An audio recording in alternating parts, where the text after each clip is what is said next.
You are a music minister. I don't think there is no minister in the Bible. You are a worship leader. You're a psalmist. You're a minstrel. You're an apostle. You're a prophet. God gave you a sound. God put his anointing in your voice. You sing and people fall. You sing and people see light. You sing and people cry. They're not crying because of emotions. They move past the goosebumps and they are seeing light through the anointing placed on your voice, through the oral and the presence you carry. And because it becomes a norm, anytime you hold the mic and you sing, you get the same feedback, and all of a sudden you feel you are now familiar with God.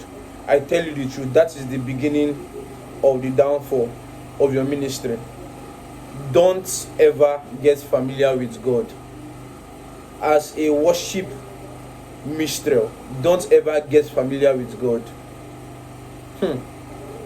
Most of my colleagues, because I'm a worship minister, and most of my colleagues, I tell you for a fact, and not to sound disrespectful, they are living in past glory.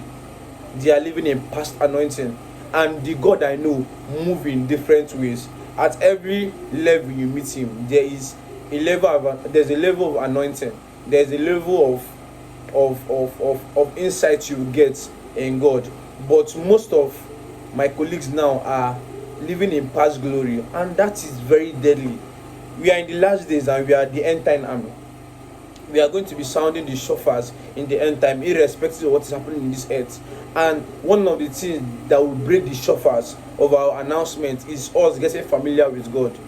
I'm telling you on that God, if you kill familiarity today and see God and remember where he picked you from, you are that boy he left. Sorry, you are that boy he picked from the gutters. You are that girl he picked. You were a nuisance in the community. You were a nuisance in your generation. You were a waste. You were a minus, but God picked you. God put an oil on your head and he gave you his anointing on that thing you call a voice. And then you are now feeling like it is now a norm that anytime I sing, anytime I announce my voice, things will happen, and then we start getting familiar with God. Stop it. Don't get familiar with the anointing. I am begging you. Carry his presence. Carry his presence. You are still that lad he found. You are not bigger than the person that called you. I am begging every worship minstrel listening to me. I'm begging everybody that calls himself a Christian, don't ever get familiar with God. It will kill your anointing faster. It will kill your anointing faster. Don't get familiar with God. Please, I am begging you.